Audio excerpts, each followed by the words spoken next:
हिंदी में यूपीएससी की तैयारी से संबंधित प्रोग्राम्स को देखने के लिए सब्सक्राइब करें study IQIAS Hindi. A very very very warm hearted welcome to all of you. This side is Abhinav Kumar भौरे और आज मैं आपके समक्ष लेकर प्रस्तुत हूं फ्री हैंड मैपिंग की एक और क्लास। और इस क्लास में बेसिकली हम क्या डिस्कस करने वाले हैं, तो आई थिंक आप सभी ने थंबनेल में देख लिया होगा और मेरे पीछे डायग्राम से भी आपको क्लियर है कि आज हम मैपिंग देखने वाले हैं बेसिकली लोकल विंड्स की। अब इस चीज को समझिएगा कि अगर हम चाहें तो इसे इस मैप के माध्यम से आसानी से समझ सकते हैं। अगर मैं आपको समझाऊं तो यहां पर कुछ विंड हमने प्लॉट कर रखी हैं। अब इन्हीं विंड्स की प्लॉटिंग के साथ हम जो है एक्सप्लेनेशन को स्टार्ट कर सकते हैं, जहां हम जो है वो देखें कि कौन सी विंड किस स्थान पर आती है, कौन सी पवन किस स्थान पर चलती है। पर इस चीज को समझिएगा और बेहतर तरीके से अपने दिमाग में कंसोलिडेट करिएगा कि केवल और केवल विंड को किसी नक्शे पर प्लॉट कर लेना ये यूपीएससी नहीं है। मैं स्पष्ट कर दूं कि अगर यूपीएससी आपसे प्रश्न करेगी इस टॉपिक पर, यानी कि इस विषय पर, यानी कि लोकल विंड्स पर कोई प्रश्न आता है, तो समझिए इस चीज को केवल और केवल ये नहीं पूछा जाएगा कि भाई ब्लिजार्ड, बोरा या चिनूक पवन जो है वो कहां चलती है। इससे रिलेटेड जो एक्चुअल यूपीएससी के डायमेंशंस हैं वो थोड़े से डिफरेंट होते हैं, इनके इफेक्ट पर निर्भर करते हैं। अगर मैं आपसे कहूं तो आप इन लोकल विंड्स को क्लाइमेटोलॉजी में भी देखते हैं, एग्जैक्टली क्लाइमेटोलॉजी और बेसिकली जो है उसमें विंड्स वाले चैप्टर का ये पार्ट होता है। अब हम इसे एक डिफरेंट अप्रोच से यानी कि टोटलिटी में समझने का प्रयास करेंगे कि किस प्रकार के प्रश्न आने की संभावना है और साथ में हमें हर एक विंड के बारे में क्या पता होना चाहिए। तो हम इसे स्टार्ट करते हैं, लेकिन स्टार्ट करने से पहले याद रखिए कि अगर आप यूपीएससी के प्रिपरेशन की स्टेजेस में आगे बढ़ना चाहते हैं तथा अपनी सफलता को एंश्योर करना चाहते हैं, तो देखिए मैं स्पष्ट कर दूं भाई कि अगर आप अपने रास्ते खुद बनाना चाहते हैं या फिर आप सेल्फ स्टडी से प्रिपरेशन करना चाहते हैं, ये बहुत अच्छी अप्रोच होती है। ये बेसिकली मेरा पर्सनल अनुभव है, ये मेरा एक्सपीरियंस है कि अपने रास्ते बनाना एक बहुत अच्छी बात है। लेकिन इस चीज को याद रखें कि ये कार्य कि मुझे मान लीजिए एक्स नामक प्लेस तक जाना है, मैं वहां तक जाने का रास्ता स्वयं डिसाइड करूंगा, ये अच्छी बात है। लेकिन मैं स्वयं बनाऊंगा रोड, ये थोड़ा सा जो है वो टाइम टेकिंग प्रोसेस है। अगर आप टाइमली, अगर आपके अंदर स्पिरिट है, आपके अंदर नॉलेज है, definitely you will going to clear the exam. लेकिन अगर आप टाइमली और लेस एफर्ट में एग्जाम क्लियर करना चाहते हैं तो याद रखें आपके पास अभी अपॉर्चुनिटी है और ये एक बेस्ट टाइम है इन बैचेस को प्रिवेल करने का। याद रखिए कि आपके पास अगर टारगेट है और आप उसे टाइमली अचीव करना चाहते हैं तो this will going to change your journey. याद रखिएगा कि ये जो बैचेस है, ये बैच नंबर 3 है। ये 3rd बैच जो है वो बेसिकली फाउंडेशन P2I बैच है, प्रीलिम्स टू इंटरव्यू बैच है। हिंदी माध्यम के लिए याद रखिएगा कि इस बैच की क्लोजिंग डेट जो है वो अनाउंस हो जाएगी। वैलिडिटी याद रखिए कि 19 नवंबर तक अगर आप इसमें एडमिशन लेते हैं तो आपको एक्स्ट्रा कॉस्ट पे नहीं करना होगा। ध्यान से समझिएगा कि आप जो है वो दिवाली के अवसर पर अगर इसे 16 नवंबर तक प्रिवेल करते हैं तो आपको ये 22,999 में आप इसे पाएंगे। साथ ही इस चीज को याद रखिए कि ये आपको तब मिलेगा जब आप जो है वो फैकल्टी कोड, जैसा यहां पर मेरा मेंशन है, इस AK लाइव, इस कोड का इस्तेमाल करें। और साथ ही मैं स्पष्ट तौर पर अगर आपको समझाऊं तो याद रखिएगा कि मान लीजिए आप इस बैच का पार्ट बनते हैं, जस्ट अ फ्यू सेकेंड, तो मानते हैं कि आप जो है वो इस डेट से 10 नवंबर से आप सभी आते हैं, तो आपको क्या क्या मिलने वाला है या फिर किस प्रकार से ये batch will going to change your journey.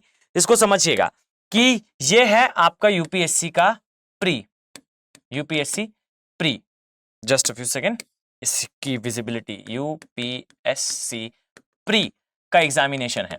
अब देखिए ये आपकी क्लासेस चलना स्टार्ट हुई और ये प्री और फिर आगे जो है वो कंटिन्यूएशन में है आपकी क्लासेस। अब समझिए कि अगर आप प्री के पहले कॉन्फिडेंट फील नहीं करते हैं तो आपको बेसिकली ये programme will going to change the journey. यानी कि आपको एक प्रोग्राम मिलेगा जिसे कहते हैं SIP प्रोग्राम। ये SIP का मतलब है सक्सेस इन प्रीलिम्स प्रोग्राम। इस प्रोग्राम में आपके प्री के पहले वो सारे टॉपिक्स और वो सारा सिलेबस जो प्री पॉइंट ऑफ व्यू से सुपर इंपॉर्टेंट है will going to cover each and every portion. हर एक वो पार्ट जो प्री पॉइंट ऑफ व्यू से इंपॉर्टेंट होगा इस SIP प्रोग्राम में आप इजीली उसे अंडरस्टैंड कर पाएंगे, उसे कवर कर पाएंगे टाइमली मैनर में। याद रखिए कि 2024 अगर आपका टारगेट है, आप लेट हो रहे हैं, ये will going to change. This is like a crash course, कोई अतिरिक्त पे नहीं करना है आपको। फाइन। इसके साथ मान लेते हैं कि आपका जो है एग्जाम जरूर निकलेगा, और अगर आपका एग्जाम नहीं भी निकलता है तो भी याद रखिए कि आपकी क्लासेस विल कंटिन्यू, और जैसा बैच चल रहा है उस अकॉर्डिंगली चलेगा। लेकिन अगर आप क्वालिफाई करते हैं, और मैं विश्वास के साथ कहता हूं कि अगर आपके अंदर स्पिरिट है तो आप डेफिनेटली उसे क्वालिफाई करेंगे। आपकी पैरेलल क्लास चल रही है, साथ में आपको जो है एमआरपी प्रोग्राम मिलेगा। मतलब क्या है, इज मेंस रेसिडेंशियल प्रोग्राम। और इस मेंस रेसिडेंशियल प्रोग्राम में क्या होगा तो समझिएगा, आपको स्टडी आईक्यू अपने खर्चे पर जो है वो बुलाएगा, और बुलाने के पश्चात जो है आपको सारा सिलेबस कवर कराएगा, वो भी अपने खर्चे पर, अपने स्थान पर। क्लियर? तो इस चीज को समझिए कि ये will going to change the journey as well also. और इसके साथ ही इस पूरे टाइम पर, यानी कि जिस देर से आप ज्वाइन करते हैं टिल द कंप्लीशन, याद रखिए आपको मिलेगा CAP अर्थात करंट अफेयर का प्रोग्राम। और ये जो करंट अफेयर का प्रोग्राम है, समझिए ये प्रोग्राम बेसिकली आपको डेली एक वीडियो के फॉर्म में मिलेगा। यूपीएससी में करंट अफेयर इंडिस्पेंसेबल पार्ट है। और समझिए कि ये जो करंट अफेयर है, आपको फिर अलग अलग जगह स्कैवेंजिंग की आवश्यकता नहीं होगी, सर्च करने की आवश्यकता नहीं होगी। डेली आपको एक एक्सपर्ट जो है आकर गाइडेंस देगा। अब आपके पास एक्सपर्ट का गाइडेंस होगा, आपको जो है वो अदर प्लेसेस में परेशान होने की आवश्यकता नहीं होगी, और बेस्ट मैनर में आप इसे एग्जीक्यूट करेंगे। फाइन। और इसके साथ ही मैं बता दूं कि आपको जर्नी में अगर किसी प्रकार की समस्या आती है तो आपका एक मेंटोर आपको मिलता है। आप जैसे ही बैच में पार्ट बनेंगे, आपको तुरंत जो है वो मेंटर से कॉल आ जाएगा, कुछ ही समय में आपको वो मेंटर अलॉट हो जाएगा कुछ ही समय में। और फिर आप पाएंगे कि आपको जर्नी में जिस भी प्रकार की समस्या आती है, चाहे वो शेड्यूलिंग से रिलेटेड हो, चाहे आपके मोटिवेशन से रिलेटेड, या किसी भी प्रकार की समस्या, इवन आपको क्लास में कुछ समझ नहीं आता है तो भी आप मेंटर से उसे डिस्कस कर सकते हैं, वो डेफिनेटली उसका सोल्यूशन बताएगा। आपके पास लाइव क्लासेस का ऑप्शन होगा, समझिएगा आपके पास लाइव क्लासेस तो हैं ही। लाइव क्लास में आप जो टीचर है उससे प्रश्न कर सकते हैं, आप ऑडियो में और वीडियो में बात कर सकते हैं टीचर के साथ। साथ ही आपके पास यह भी ऑप्शन होगा कि आप क्लास को जो है वो रिकॉर्डेड फॉर्म में देखें, और रिकॉर्डेड फॉर्म के साथ साथ अगर आपको इस समय रिकॉर्डिंग में कोई डाउट आता है, आप मेंटर से पूछ सकते हैं, नेक्स्ट डे अपने टीचर से पूछ सकते हैं। अब इतनी सारी चीजें एक स्थान पर, सारी समस्याओं का एक समाधान। मैं स्पष्ट तौर पर आपको ये एडवाइस दूंगा, याद रखिए कि अगर आप सीरियस एस्पिरेंट हैं तो आपको सिस्टमेटिक मैनर में एक इंस्टीट्यूशनल अप्रोच की आवश्यकता होती है। अगर आप चाहें तो ये आपके लिए बेस्ट अपॉर्चुनिटी होगा to change your way of learning, to change your way of understanding the things. Fine. तो मैं उम्मीद करता हूं कि वो सारे लोग जो बेसिकली फ्रीक्वेंटली हमारे साथ जुड़े हुए हैं, मैं उन सारे स्टूडेंट्स को जो है वो इन बैचेस में देखने वाला हूं। क्लासेस स्टार्ट हो जाएंगी 10 नवंबर से। शाम को 6 बजे का बैच है, डेली लाइव क्लासेस लगेंगी। तो मिलते हैं हम इन बैचेस में और अपनी क्लास को करते हैं स्टार्ट। तो चलिए देखिएगा इस चीज को कि हम जो अभी देखने वाले हैं, बेसिकली इसी मैप से हम इसे समझ सकते हैं, लेकिन हम इस अप्रोच के अकॉर्डिंगली कि केवल और केवल मैप पर इसे प्लॉट करना के बजाय एक स्टेप अहेड जाएंगे, चीजों को और भी इनहेंस मैनर में समझेंगे। तो देखिए, अगर मैं आपसे कहूं तो मैंने कुछ रेडी करके रखा हुआ है आपके लिए प्री। रियलिटी यह है कि हम इन सभी को अभी प्लॉट करने वाले हैं। तो देखिएगा, जो स्थानीय पवने हैं, अब देखिए इसको स्टार्ट करने से पहले मैं क्लियर कर दूं कि जो पवने हैं, अगर मैं कहूं तो कुछ होती हैं प्लैनेटरी यानी कि स्थायी पवने, जैसे व्यापारिक पवने हो गया यानी कि ट्रेड विंड हो गया, वेस्टर्ली, ईस्टर्ली, पछुआ और पूर्वा पवने, ये स्थायी पवने हैं। अगर आप चाहते हैं तो आप मेरा जो क्लाइमेटोलॉजी वाला सीरीज है, आप वहां से इसे भी देखेंगे तो आपको और इसके पहले की पवने, इसके बाद की पवने मिल जाएंगी, जहां आप पाएंगे कि आपने tricellular meridional diagram of air mass movement यानी कि त्रिकोशिकीय वायुमंडलीय परिसंचरण के डायग्राम के माध्यम से इन सारी पवनों को देखा था। अब अगर हम इसके एक स्टेप आगे जाएं तो आप पाएंगे कुछ स्थायी पवने हैं, स्थायी के पश्चात आप पाएंगे कि कुछ जो है वो स्थानीय पवने हैं। अब ये जो स्थानीय पवने हैं, इनकी प्लॉटिंग करना थोड़ा आवश्यक हो जाता है। तो देखिएगा, मैं आपको कहूं तो जो स्थानीय पवने हैं, आप इन स्थानीय पवनों को जो है दो पार्ट में बाइफरकेट कर पाएंगे। एक कहलाता है बेसिकली क्या, जो गर्म है। सेकंड कहलाता है कोल्ड, यानी कि आपको वार्म, कोल्ड या फिर गर्म तथा ठंडी पवनें मिलेंगी। अब समझिए, अगर मैंने आपसे कहा कोई पवन गर्म है, इसका मतलब यह है कि वो जिस स्थान पर जा रही है वहां का तापमान बढ़ा रही है, यानी कि रिस्पेक्टिव टॉक है, सापेक्षता की बात है। अगर कोई पवन किसी स्थान पर जाने पर तापमान बढ़ा रही है, इसका मतलब वो गर्म है, और अगर किसी स्थान पर जाने पर वो तापमान को कम कर रही है, इसका मतलब वो ठंडी है, ना कि टेम्परेचर के कम या ज्यादा होने से। ये एक सापेक्षता की बात है, ये एक रिलेटेबिलिटी की बात है। क्लियर? अब सेकेंड चीज देखिए, जो गर्म पवन है, याद रखिए हम इसे कुछ पार्ट में डिवाइड कर सकते हैं। सबसे पहले आपको चिनूक दिखाई देगी, एक एक को प्लॉट करेंगे, डोंट वरी। फिर आपको फॉर्न दिखाई देगी, डॉक्टर दिखाई देगी, शिरक्को दिखाई देगी। इसके पश्चात जो ठंडी है उसमें मिस्ट्रल दिखाई देगी, बोरा दिखाई देगी, ब्लिजार्ड दिखाई देगी और बुरॉन दिखाई देगी। ये सारी पवनों के अपने अपने प्रभाव हैं। कहां पर आती है और क्या प्रभाव होता है, डिटेल में समझते हैं। क्लियर? तो देखिए, ध्यान दीजिएगा, सबसे पहले जो है हम स्टार्ट करते हैं नॉर्थ अमेरिका से। आप पाएंगे, और ये भी याद रखिएगा, जैसे अगर मैं आपको एक एग्जांपल देता हूं जो मैं अक्सर दिया करता था, कि पेरिस एग्रीमेंट, ये 2015 के समय हुआ एक एग्रीमेंट है, जहां पर जो है वो पेरिस समझौता, डोनाल्ड ट्रंप ने ये कहते हुए कि भाई कोई ग्लोबल वार्मिंग क्लाइमेट चेंज नहीं है, ये स्टेटमेंट देते हुए जो डोनाल्ड ट्रंप हैं, इन्होंने पेरिस एग्रीमेंट पर हस्ताक्षर करने से मना कर दिया और अपने आप को जो है वो क्लीन डेवलपमेंट मैकेनिज्म, एक मैकेनिज्म है जिसमें जो है विकासशील देश, विकसित देश बेसिकली विकासशील देशों को पैसे पे करते हैं क्लीन एनर्जी की तरफ शिफ्ट होने में। और ये कोई भी, मैं स्पष्ट कर दूं भाई, ये कोई भी किसी भी प्रकार का दान नहीं है। फाइन, अगर अर्थ में ग्लोबल वार्मिंग क्लाइमेट चेंज है, वैश्विक तापमान तथा जलवायु परिवर्तन है, तो इसके लिए स्पष्ट तौर पर पश्चिमी देश जिम्मेदार हैं। फाइन, बीते 200-250 सालों में जो पश्चिमी देशों ने डेवलपमेंट गेन करा, विकास गेन करा, वो वास्तविकता में एक शोषण से था और दूसरा प्रदूषण से था। फाइन, अब एक्सप्लॉइटेशन और पोल्यूशन, ये एक्सप्लॉइटेशन ईस्टर्न वर्ल्ड का हुआ, ये एक बात है, और साथ ही प्रदूषण पूरी प्रकृति का हुआ, नेचर का डेविस्टेशन हुआ। ये जो डेविस्टेशन, ये जो विनाश है, ये असैसिनेशन है, was done by western world, पश्चिमी देशों के द्वारा करा गया है। फाइन, अब इसी के लिए पे करने का एक फॉर्म है, जहां पे कोऑपरेटिव मैनर में डेवलपमेंट सभी को चाहिए। हर एक देश जो है विकास का फल खाना चाहता है, to eat the fruit of development. अब इसके लिए जरूरी है कि अगर हम भी उसी रफ्तार से, यानी कि इंडिया, चाइना भी उसी रफ्तार से कोल जलाएंगे जैसे पश्चिमी देशों ने जलाया था, तो प्रकृति का और भी ज्यादा विनाश होगा। इसके लिए जो पश्चिमी देश हैं वो क्लीन एनर्जी को प्रमोट करने के लिए पे करते हैं पूर्वी देशों को। ये कुल मिला के सीधा सीधा हम कहें तो क्लीन डेवलपमेंट मैकेनिज्म है। अब ये जो क्लीन डेवलपमेंट मैकेनिज्म है, इसमें हो क्या रहा है, कुल मिला के जो विकसित देश हैं वो पैसे दे रहे हैं विकासशील को। याद रखिए कि ये जो विकसित देश हैं ये क्यों ही देना चाहेंगे। फाइन, इसीलिए जो है आप पाएंगे यूएसए बाहर आ गया।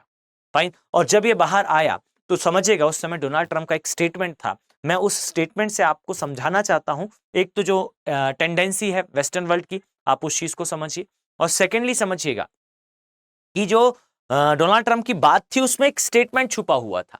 क्या था वो स्टेटमेंट? तो डोनाल्ड ट्रंप ने ये बात कही कि भाई कोई ग्लोबल वार्मिंग क्लाइमेट चेंज नहीं है। फाइन, आप आकर देखिए अलास्का वाले एरिया में वहां बर्फ गिर रही है, और फिर आकर देखिएगा 4 महीने बाद आपको पता चलेगा बर्फ पिघल रही है, सब ठीक है। तो एक चीज तो ये डायमेंशन याद रखिए कि लोकल विंड का यहां पर इफेक्ट है। ठीक, अब ये लोकल विंड को हम समझ लेते हैं। दूसरी चीज समझिए, एक कंसेप्ट है जिसे कहा जाता है ग्लेशिएशन डीग्लेशिएशन का काल। फाइन, यानी कि एक समय आता है पृथ्वी पर, शायद आप सभी को नहीं पता हो, कभी हम डिटेल में समझेंगे, और अगर आप लोग इंटरेस्टेड हो तो प्लीज कमेंट सेक्शन में से मेंशन करिएगा। कोपेन का जो जलवायु विभाजन है, हम सभी कोपेन का जलवायु विभाजन देखते हैं। कोपेन के पश्चात जो है वो थॉर्नवाइट का, थॉर्नवाइट के बाद जो है थेवार्था का, इस प्रकार से क्लासिफिकेशन आता है। ये ऑप्शनल का पार्ट है, कोपेन जीएस का पार्ट है। लेकिन जब आप जीएस में लिखते हैं तो कोपेन से पहले कैंडोले का क्लासिफिकेशन आया था, और कैंडोले का जो क्लासिफिकेशन था वो वर्ल्ड के वेजिटेशन डिस्ट्रीब्यूशन पर था, यानी कि विश्व के वनस्पति के डिस्ट्रीब्यूशन पे कैंडोले ने लिखा था, और कोपेन ने वास्तविकता में इसी 5 क्षेत्रों को अपने फॉर्म में रिप्रेजेंट करा था।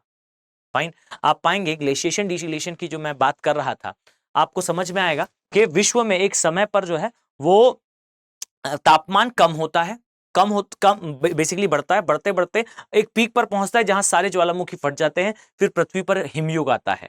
ये जो हिमयुग आता है, इस हिमयुग में धीरे धीरे करके तापमान बढ़ना स्टार्ट होता है और हिमयुग समाप्त होने के पश्चात आप अंतरा हिमयुग के काल में चलते हैं, यानी कि दो हिमयुग के मध्य।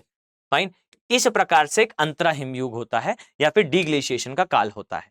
फाइन, देखिए अगर मैंने आपसे कहा कि हिमयुग आया है मतलब सारी जगह परमाफ्रॉस्ट है, मतलब पूरा क्षेत्र ठंडा हो चुका है, तापमान बढ़ना स्टार्ट करा तो सारे जो हिमनद हैं वो पिघलना स्टार्ट होंगे और कहां पहुंचेंगे, सागर के अंदर पहुंच गए। अब जब सागर के अंदर पहुंचेंगे तो सागर की प्लेट पतली है, ये प्रेशर डालेगी और ये प्रेशर ट्रांसफर होगा नीचे डक्टाइल लेयर में। नीचे क्या है, नीचे मैग्मा भरा है। अब इस मैग्मा पे जब प्रेशर ट्रांसफर होगा ना तो ये वीकर एरिया से बाहर आएगा, और वीकर एरिया कौन सा है, ज्वालामुखी। अब ज्वालामुखी के फटने पर याद रखिएगा सबसे ज्यादा डस्ट और एशेज निकलती हैं, राख और धूल के कण निकलते हैं। समझिए इस चीज को कि पृथ्वी के चारों ओर इस प्रकार का आवरण बना लेंगे। Game over. जैसे ही आवरण बना, the only source of energy for earth is sunlight. पृथ्वी के लिए एकमात्र ऊर्जा का स्रोत सूर्य का प्रकाश है। सूर्य का प्रकाश ब्लॉक हो जाएगा, पृथ्वी पर हिमयुग आ जाएगा। तो कुल मिला के एक हिमयुग से दूसरे हिमयुग के बीच में एक डीग्लेशिएशन की साइकिल चलती है, यानी कि कुल मिला के बर्फ के पिघलने का क्रम चलता है। अब जो डोनाल्ड ट्रंप थे उन्होंने यही बात कही थी कि पृथ्वी पर एक जेन्युइन साइकिल है। पृथ्वी हिमयुग और दूसरे हिमयुग के बीच में धीरे धीरे करके गर्म ही होती है। यह पृथ्वी की हीटिंग है, ग्लोबल हीटिंग है, ग्लोबल वार्मिंग नहीं है। एग्जैक्टली वर्ड नहीं थे पर आपको यूपीएससी पॉइंट ऑफ व्यू से यह समझना होगा। फाइन, तो एक ग्लोबल हीटिंग होता है, ग्लोबल वार्मिंग होता है।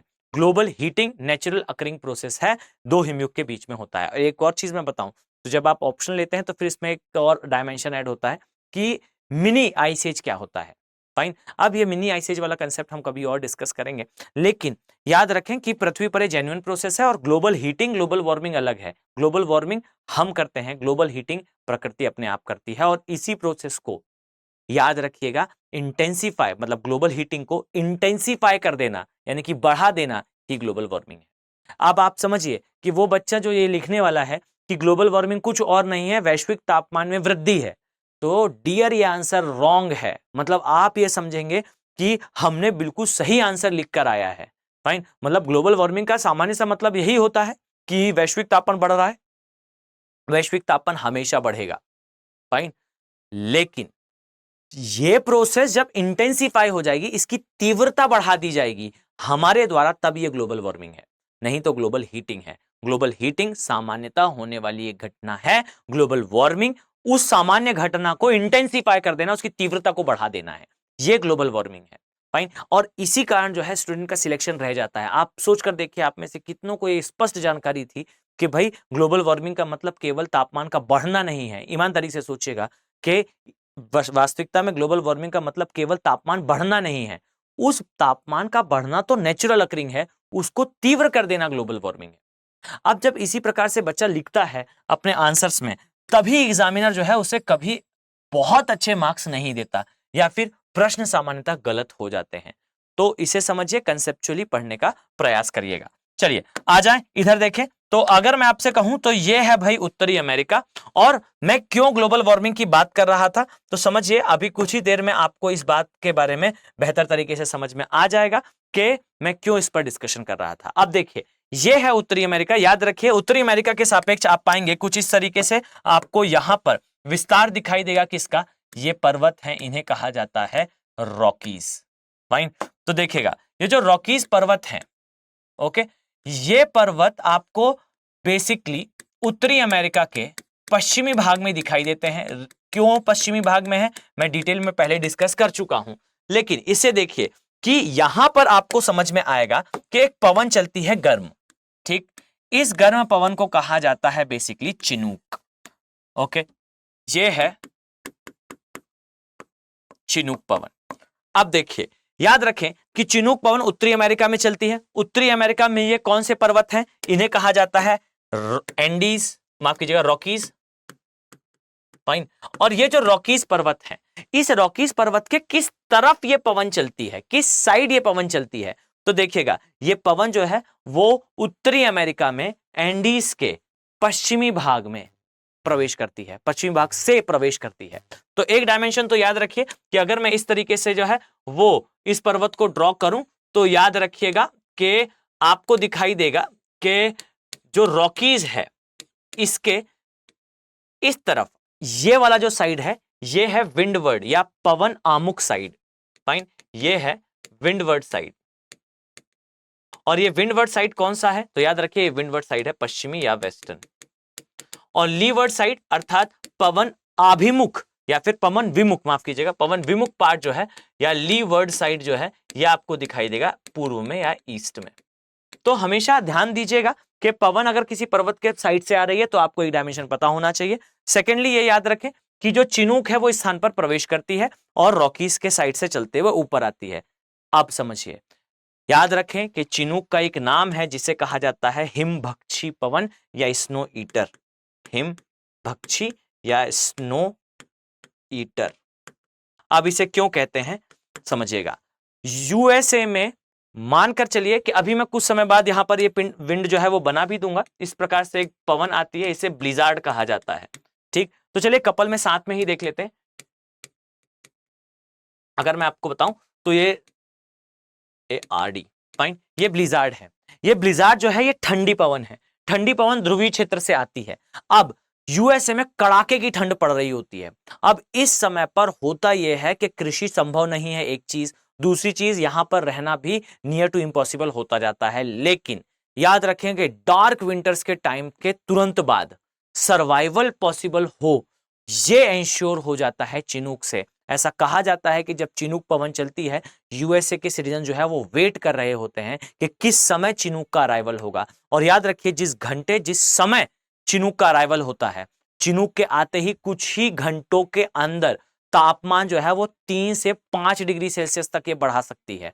सामान्यतः 3 से 4 डिग्री बढ़ा ही देती है। जहां तापमान अत्यधिक कम होता है, अचानक से रिलीफ मिलना स्टार्ट हो जाता है। चिनूक के आते ही यहां का तापमान बढ़ता है, जो इस स्थान के लिए नितांत आवश्यक है, क्योंकि हम कुछ ही देर बाद पढ़ने वाले हैं कि यहां चलती है एक ध्रुवीय पवन जिसे कहा जाता है ब्लिजार्ड। फाइन, तो याद रखिए, ब्लिजार्ड एक ठंडी पवन है जो यूएसए के और कनाडा के अंदर हिमपात करा देती है, ठंडी ला देती है, सुपर ड्राई। लेकिन इससे ओवरकम करा देती है कौन? चिनूक। और इसलिए 2 द्वीपों के लिए बात कही जाती है और ये यूपीएससी पूछ चुका है और आने वाले समय में डेफिनेटली पूछेगा। यूरोप के परिप्रेक्ष्य में पूछा गया था कि भूमध्य सागरीय जलवायु वास्तविकता में क्षेत्रीय स्तर से काफी प्रभावित होती है।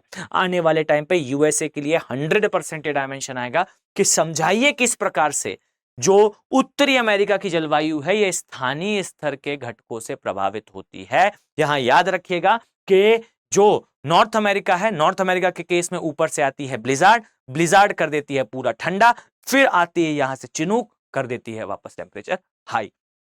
और इसी चिनूक के कारण आप पाएंगे कि यूएसए जो है वो इस क्षेत्र में खासकर उष्णकटिबंधीय क्रॉप्स यानी कि जो ट्रॉपिकल क्रॉप्स हैं, जो फसलें हैं, उनका उत्पादन कर पाता है। तो एक आपको इस डायमेंशन को याद रखना है चिनूक के परिप्रेक्ष्य में, और कौन से साइड आती है, विंडवर्ड या लीवर्ड, या कौन सा पवन आमुख और कौन सा विमुख पार्ट है। आई वांट के आपको ये याद रहे। तो एक डायमेंशन ये हुआ। इसी तरीके से आइए हम नेक्स्ट डायमेंशन देखते हैं। अगर मैं आपसे कहूं कि भाई ये जो क्षेत्र आपको दिखाई दे रहा है, एक पवन जो हमने देखी इस तरीके से, अगर मैं आपको डायग्राम में दिखाऊं तो हमने अभी चिनूक को देखा है। अब आइए हम जो है वो फॉन को देखते हैं, ये कहां दिखाई देती है। देखिए, आपको क्लियरली यहां पर दिखाई देगा कि, समझिए, आपको क्लियरली यहां पर दिखाई देगा कि इस तरीके से अगर मैं यहां प्लॉट करूं, जस्ट अ फ्यू सेकेंड, तो जस्ट अ सेकेंड देखिएगा, इस तरीके से ये आपको दिखाई देगा। This is called Europe. Fine, ये ग्रीक है, समझिए, ये और छोटा छोटा जो मार्किंग है आप उससे कवर करते रहिएगा। देखिए, अगर मैं आपसे कहूं कुछ इस तरीके से कि ये यूरोप का पार्ट है, ओके, ये यूरोप है, और जहां मैं बना रहा हूं ध्यान दीजिए ये भूमध्य सागर है। ठीक है, इस तरीके से आप आएंगे तो यहां पर आपको स्कैंडिनेवियन देश अर्थात स्कैंडिनेवियन कंट्रीज दिखाई देंगी।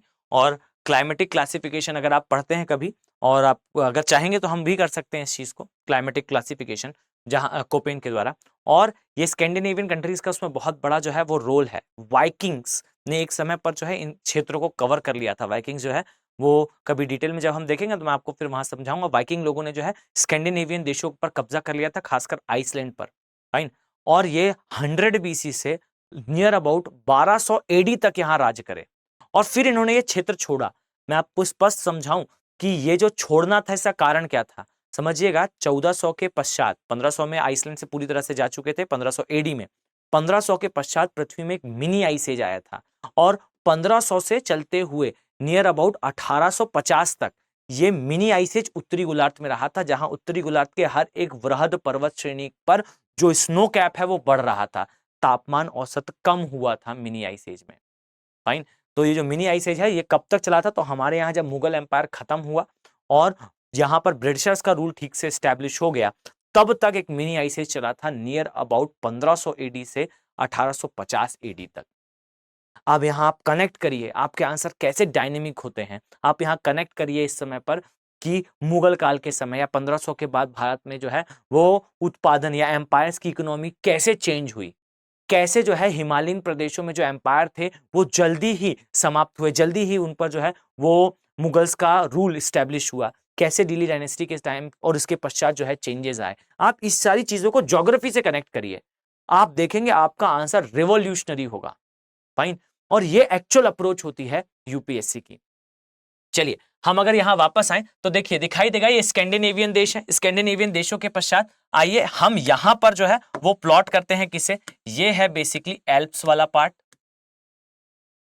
ये माफ कीजिएगा जस्ट अ सेकेंड, ओके। इस तरीके से आपको ये दिखाई देगा। अब ये जो पर्वत है, ध्यान दें कि जो फॉन है आपको ये पवन जो है इस तरीके से आती हुई दिखाई देगी, ओके। और जो इफेक्ट यूएसए में था, फाइन, किसके कारण? तो देखिए कपल में दोनों चीज समझेंगे, आप पाएंगे कि यूएसए में क्या हुआ था, यूएसए में हुआ था कि ऊपर से आने वाली विंड के कारण, ऊपर से आने वाली हवा के कारण, जो ध्रुवीय पवन थी जिसे हमने क्या कहा था, ब्लिजार्ड कहा था, यूएसए में हिमपात हो रहा था, तापमान बहुत कम था। अब वही कुछ स्थिति जो है आप समझिएगा इस प्रकार से यहां दिखाई देगी कि ऊपर से आने वाली पवन दोनों आती, मैं स्पष्ट कर दूं भाई, आने का समय अलग अलग है पर प्रभाव और तापमान तो कम हो ही जाता है। फाइन। तो ऊपर से इसी प्रकार से एक पवन आती है जिसे कहा जाता है मिस्ट्रल। फाइन। और ये जो है ये ठंडी लोकल विंड है और ये पवन मिस्ट्रल आती है और तापमान को कर देती है कम, इसके प्रभाव को कम कौन कर देती है? इस प्रकार से यहां से आने वाली एक गर्म पवन, याद रखिएगा इस पवन को कहा जाता है फॉन। फाइन। और ये है मिस्ट्रल।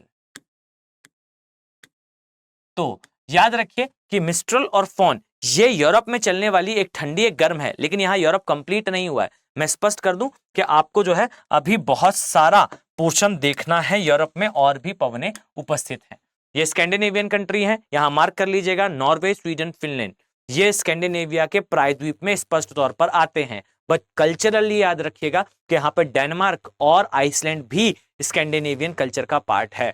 आइसलैंड और डेनमार्क, याद रखिए डेनमार्क का कॉलोनी नहीं है ग्रीनलैंड, ग्रीनलैंड जो है बेसिकली वो अपनी इच्छा से डेनमार्क का, किंगडम ऑफ डेनमार्क का, पहले किंगडम डेनमार्क, अब जो है वो डेमोक्रेटिक और रिपब्लिकन वैल्यूज के साथ, ये जो है आपको दिखाई देगा वैल्यूज के साथ, लेकिन है ना। अब देखिए ये एक चीज हुआ, इसके पश्चात यहां पर याद रखिए यहां फिनलैंड है, यहां पर आपको जो है फिनलैंड की खाड़ी दिखाई देगी, यहीं पर फिनलैंड की आपको कैपिटल दिखाई देगी हेलेंस्की। इसके पश्चात यहां है ये स्कॉटलैंड है, स्कॉटलैंड में याद रखिएगा इसकी कैपिटल स्टॉकहोम्स है, ये आपको बाल्टिक सागर में दिखाई देगी। इसी तरीके से यहां आपको दिखाई देगा नॉर्वे, नॉर्वे की कैपिटल क्या है, ओस्लो, और याद रखिए नॉर्थ सी में दिखाई देगी। फाइन। अब यहां आपको भूमध्य सागर दिखाई देगा, मेडिटेरेनियन सी दिखाई देगा, एड्रियाटिक सी दिखाई देगा, और इसी प्रकार से आप चलते हुए जाएंगे तो इस स्थान पर आपको ब्लैक सी, और इसी प्रकार से आप चलते हुए जाएंगे तो यहां पर आपको कैस्पियन सी ये दिखाई देगा। अब ब्लैक और कैस्पियन सी के लिए याद रखिए कि ब्लैक सी से बॉर्डर बनाने वाले नेशंस आपको पता होने चाहिए, कैस्पियन सी से बॉर्डर बनाने वाले नेशन आपको पता होना चाहिए। एशिया के कौन से देश जो भूमध्य सागर के साथ बनाते हैं ये पता होना चाहिए, और ये मैं डिटेल में करा चुका हूं। ठीक है, तो देखिए जो कार्य चिनूक करती है हिम को पिघलाने का तथा तापमान को बढ़ाने का, और तापमान को बढ़ाकर एग्रीकल्चर को पॉसिबल बनाने का, बस यही सेट ऑफ इंस्ट्रक्शन याद रखिएगा कि फॉन करती है। इस परिप्रेक्ष्य में फॉन जो है वो यहां से चलना प्रारंभ करती है, और जो मिस्ट्रल के द्वारा ठंडक लाई गई थी क्षेत्रों में उसे कम कर देती है फॉन। साथ ही जो यहां होने वाला एग्रीकल्चर है उसे भी पॉसिबल बनाती है, विटिकल्चर के अच्छा प्रभाव, विटिकल्चर पर ठीक ठाक प्रभाव दिखाती है। ठीक है, तो ये आपको जो है फॉन दिखाई देगी। जस्ट अ सेकेंड, अब आ जाइए हम अगर इसी प्रकार से आगे बढ़ें तो इसके पश्चात जस्ट अ फ्यू सेकेंड हम गर्म पवनों पर हैं और अब हमें देखना है डॉक्टर पवन को। फाइन, अब ये डॉक्टर पवन क्या है और किस तरीके से ये ट्रिगर होगी, आइए इसे समझते हैं। और देखिए, अगर आप इस लेक्चर की पीडीएफ डाउनलोड करना चाहते हैं तो आप मेरे टेलीग्राम चैनल अभिनव बोहरे ज्योग्राफी से इस पीडीएफ को डाउनलोड कर सकते हैं। मेरे चैनल का लिंक अगर आपको ना मिले तो आप कमेंट बॉक्स पे उसे मेंशन करें, कोई ना कोई स्टूडेंट आपको लिंक दे ही देगा। ठीक है, तो आप अभिनव बोहरे ज्योग्राफी ये नाम से जो है मेरा टेलीग्राम चैनल है, आप वहां से स्पष्ट तौर पर इसे डाउनलोड कर लीजिएगा। चलिए आइए ध्यान से देखिए और समझिए, ये है बेसिकली अफ्रीका। ओके, और फ्री हैंड मैप बनाता आपको आना ही चाहिए। अगर आप नहीं बना पा रहे हैं तो प्रैक्टिस करिए, इसके अलावा जो है वो कोई और ऑप्शन आपके पास नहीं है। ठीक है, तो इसे समझिएगा कि आपको इस तरीके से मैप फ्रीली बाय हैंड बनाते आना आवश्यक है। इस तरीके से अगर मैं आपसे कहूं तो ये है बेसिकली आपका एशिया, और यहां से आप आ जाइए, ये है स्मगलर्स का कॉन्टिनेंट यूरोप, और इस तरीके से आप चलते हुए आएंगे तो ये डेनमार्क है, और यहां से चलते हुए आपको जो है वो दिखाई देगा ये स्कैंडिनेवियन देश है। ये वर्ल्ड का मैप बनकर रेडी है। अब देखिए इसे हम कुछ इस तरीके से समझते हैं। फाइन, आइए समझिए, अगर मैं आपसे कहूं कि इसमें हमें यहां पर क्या दिखाई देता है, देखिएगा ये जो क्षेत्र है याद रखें ये सहारा का मरुस्थल है।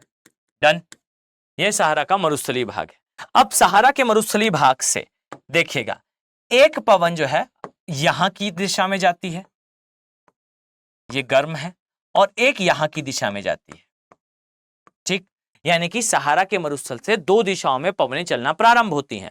एक जो है वो ऊपर की दिशा में जाएगी, याद रखिए इसे हम कहते हैं शिरक्को या ब्लड रेन। ठीक, एक जो है वो नीचे की तरफ आएगी, इसे कहते हैं हरमतान या हरमट्टन या फिर डॉक्टर पवन।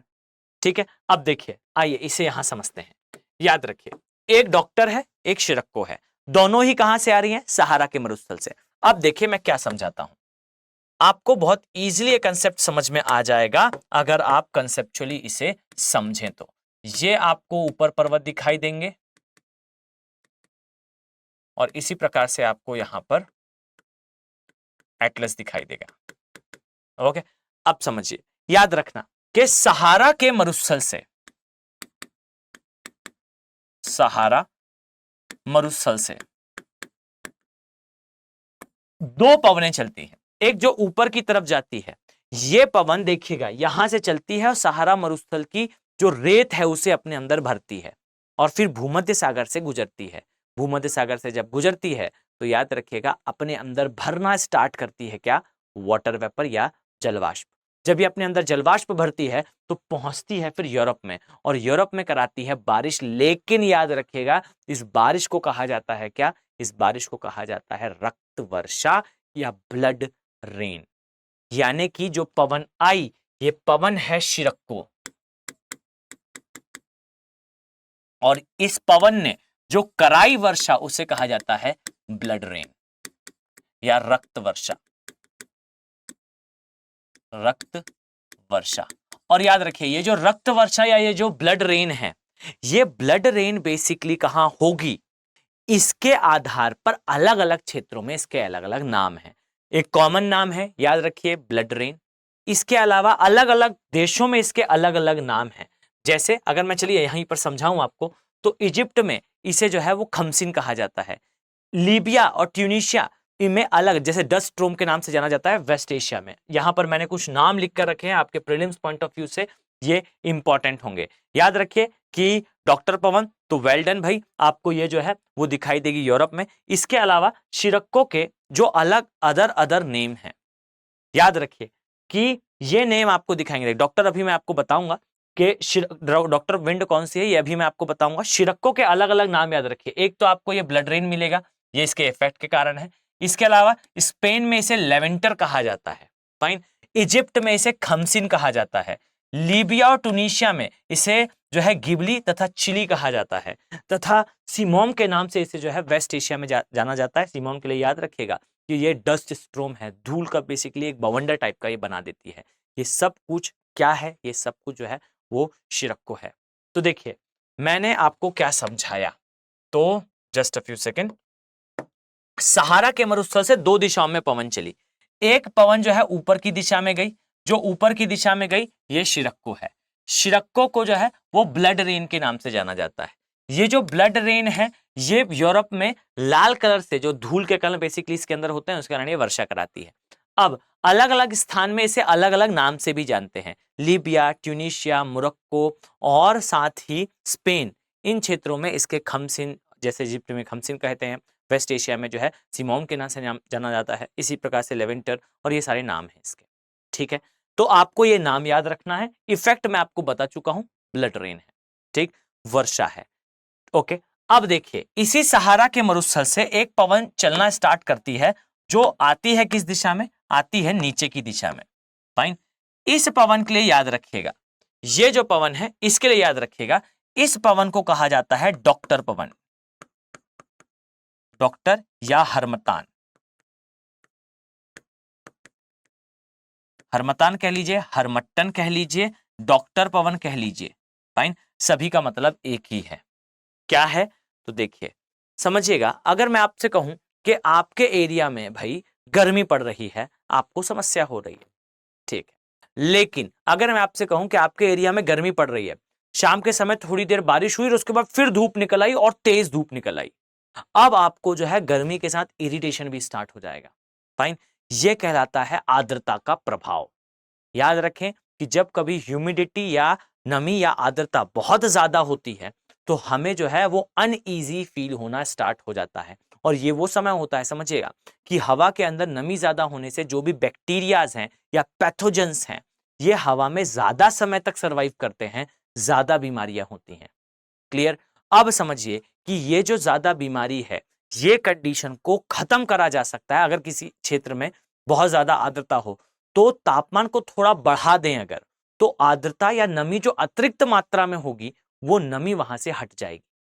फाइन, अब समझिए ये तापमान वो बढ़ाना नहीं है जो वाष्पोत्सर्जन बढ़ा दे, ये तापमान वो बढ़ाना है जो हवा में नमी बह रही है उसे उड़ाने के लिए।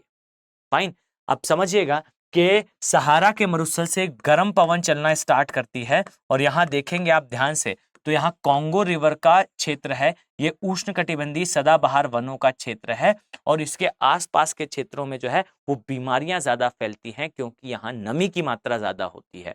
और इस समस्या का समाधान है वेलकम एक गर्म पवन। ये उस क्षेत्र में पहुंचती है, गर्मी बहुत ज्यादा नहीं बढ़ाती भाई, लेकिन काम की बात यह है कि ये ड्राई होती है, ये सूखी होती है, और चूंकि ये सूखी होती है तो ये नमी को कम कर देती है, और जब ये नमी को कम कर देती है तो बीमारियां कम हो जाती हैं। इसलिए कहा जाता है कि हरमतान के आने से इस क्षेत्र में, या हरमट्टन के आने से इस क्षेत्र में जो है वो तापमान भले ही सिग्निफिकेंटली ना बढ़े, लेकिन बीमारियां कम हो जाती हैं। फाइन, और ये जो बीमारियां कम होना है, इसी कारण इसे जो है वो डॉक्टर पवन के नाम से जाना जाता है। पॉइंट क्लियर है? तो देखिए आपको जो है वो दो पवनें दिखी, एक ऊपर और एक नीचे, यहां आपने गर्म पवनों को समझा। अब आ जाइए इसी का दूसरा फॉर्म देखते हैं। आपको कुछ ठंडी पवनें मैंने पहले ही बता दी। फाइन, देखिएगा इस तरीके से आपको यहाँ पे मिस्ट्रल, बोरा, ब्लिजार्ड और बुरान, ये पवनें दिखाई देंगी। अब हम इन्हें प्लॉट करते हैं, आइए इसे देखते हैं। Just a second. फाइन, अब हम एक फ्रेश मैप इस पे ड्रॉ करते हैं, और मैं ये उम्मीद कर रहा हूं कि आप सभी जो है वो मैप बनाना सीख चुके हैं। अब ये संभव नहीं है भाई, और अगर किसी माध्यम से किसी स्टूडेंट के पास कोई भाई तरीका हो तो हम उसे यूज कर लेंगे। मैं चाहता हूं कि अगर आप सभी लोग फ्रीक्वेंटली जो है वो मैपिंग देख रहे हैं, तो मैं उम्मीद ये कर रहा हूं कि आप सभी को जो है वो फ्री हैंड मैप बनाते आ चुका है। लेकिन अब अगर संभव हो पाता तो जरूर मैं इसे देखता। अब भाई कैसे संभव हो सकता है, आप सभी मुझे जो है वो कमेंट बॉक्स में बताएं कि कैसे मैं आप लोगों का मैप देख पाऊंगा। देखकर अच्छा लगता है कि जो है वो कुछ चेंजेस आपकी जर्नी पे जो है मैं ला पाया। तो जरूर आप लोग जो है इसे मुझे सजेस्ट करें कि कैसे भाई मैं देख पाऊंगा, और बाकी जो है आप सभी लोग ट्राई करिए कि आप लोग फ्री हैंड जो है वो मैप जरूर बनाएं। टेलीग्राम चैनल से आप इसकी PDF डाउनलोड कर सकते हैं। तो ये भाई इस तरीके से आपको दिखाई देगा। कुछ इस तरीके से यहाँ वाला पोर्शन, ये है भाई वर्ल्ड का मैप। और समझिए कि इस मैप को बनाए बिना आपका काम कंप्लीट होगा नहीं, तो आप लोग ट्राई करिए, ये बहुत बढ़िया स्टफ है आपको इस चीज को, अपने आंसर राइटिंग को इनहेंस करने का। ओके, तो भाई ये हमारे पास एक वर्ल्ड मैप बनकर रेडी है। जस्ट अ फ्यू सेकेंड और फिर हम ये रेडी हो जाएंगे। फाइन, चलिए, तो ये हमारा वर्ल्ड मैप है, साथ ही आसपास जो है वो सागर दिखाई देंगे और अब हमें ठंडी पवनें दिखाई देंगी। कौन कौन सी हैं? तो देखिए, सबसे पहले ध्रुवीय क्षेत्र से पवन एक चलती हुई आती है जो साइबेरिया वाले क्षेत्र में चलती है। ठीक है, इसे कहा जाता है बोरॉन, BURAN। याद रखें कि ये थोड़ा सा जब नीचे आ जाती है तो इसका नाम बदल जाता है, इसे कहा जाता है कारा बोरॉन, कारा, BURAN, कारा बोरॉन। ठीक, अब देखो, ठंडे क्षेत्र से चलने वाली ध्रुवीय पवन जब साइबेरिया में चलती है तो उसे बोरॉन कहते हैं। यही पवन जब इस स्थान पर चलती है तो इसे जो है वो ब्लिजार्ड कहते हैं,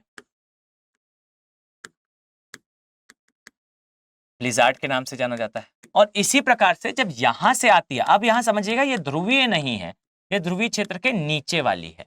ठीक, ये एग्जैक्टली ध्रुवीय नहीं है, याद रखिएगा, स्कैंडिनेवियन पर्वत जो है उन्हें रोक देते हैं, बस ठंडा प्रभाव देती है, इसलिए आप इसे याद रखिए, इसे मिस्ट्रल कहते हैं, मिस्ट्रल विंड कहते हैं या पवन कहते हैं।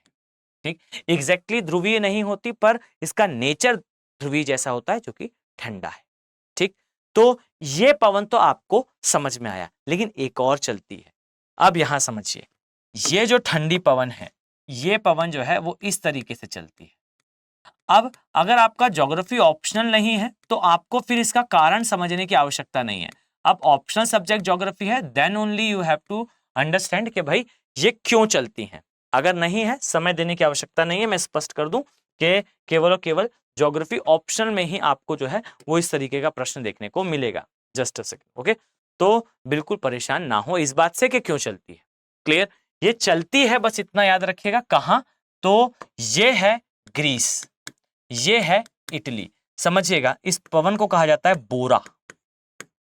ठीक, और ये जो बोरा पवन है ये हैवी स्नोफॉल कराती है इटली में।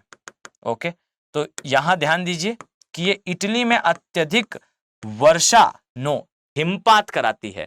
और इटली में ये हिमपात इतना कराती है कि कभी कभार ये कहा जाता है कि भाई ग्लोबल वार्मिंग, क्लाइमेट चेंज से इतना ज्यादा परिवर्तन आया कि इटली में इतना रेनफॉल हो गया, स्नोफॉल हो गया।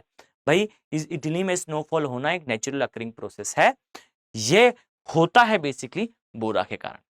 क्लियर, मैं स्पष्ट करूं तो देखिए, यूरोप के अंदर आपको दिखाई देगा कि जो क्लाइमेट है वो यहाँ की लोकल विंड के द्वारा कितना प्रभावित होता है। ऊपर से विंड आएगी, नीचे से विंड आएगी, ऊपर से जो है मिस्ट्रल आएगी, फिर फॉन आएगी, फिर बोरा आएगी, और ये सारी जो है इस क्षेत्र की जलवायु को प्रभावित कर रहे हैं। इसी तरीके से कभी हम अगर बायोम करते हैं तो आप पाएंगे कि आपको जो है यहां पर इस तरीके से दिखाई देगा, ये व्यापारिक पवनें हैं, ये व्यापारिक पवनें जो है फिर यहां एंटर करती हैं, फिर प्रभावित करती हैं। तो यूरोप का जो जलवायु है ये काफी सारे फैक्टर से बदलती है, इसलिए यूपीएससी पूछता रहता है कि ऐसा क्यों हो कि कुछ क्षेत्र की जलवायु जो है स्थानीय स्तर की गतिविधियों के कारण प्रभावित होती रहती है। तो आपको ये डायमेंशन हमेशा याद होना चाहिए। ये हमने कुछ प्रमुख को देखा है। याद रखें कि यूपीएससी एकदम ऐसा फैक्चुअल प्रश्न नहीं करा करती कि एग्जैक्टली बताओ भाई ये वाली पवन एकदम कहीं से निकाल लिया जाए, एकदम एलियनेटेड कोई किताब है, पुरानी बुक है, उसमें से एक फैक्ट निकाल कर पूछ ले, ऐसा नहीं होता। सामान्यतः जो प्रश्न है वो कंसेप्ट बेस्ड आते हैं। तो ये जो मैंने आपको समझाया ये कंसेप्ट है, यहाँ का कंसेप्ट ये कहता है कि आपको बेसिकली इसके प्रभाव पता होने चाहिए। ठीक है, अब देखिए इस चीज को समझिएगा कि अगर आप कंसेप्चुअल मैनर से पढ़ना चाहते हैं तो स्थान सीमित होते हैं। आप जो है अगर इस सीरीज को और कंटिन्यू देखना चाहते हैं या फिर कोई टॉपिक विशेष कवर करना चाहते हैं तो आप उसे जो है वो कमेंट सेक्शन में जरूर मेंशन करें, हम उस पर डेफिनेटली वीडियो लेकर आएंगे। पीडीएफ डाउनलोड करने के लिए आप टेलीग्राम चैनल पर आ जाइए, और तो मैं मानकर चलता हूं कि आप सभी जो है वो इस सेशन को शेयर जरूर करेंगे, और हम जो है वो नेक्स्ट वीडियो पे इसी प्रकार के किसी टॉपिक के साथ आपके समक्ष प्रस्तुत होंगे। तो have a very nice day, thank you. Hindi में यूपीएससी की तैयारी से संबंधित प्रोग्राम्स को देखने के लिए सब्सक्राइब करें स्टडी IQ IAS हिंदी।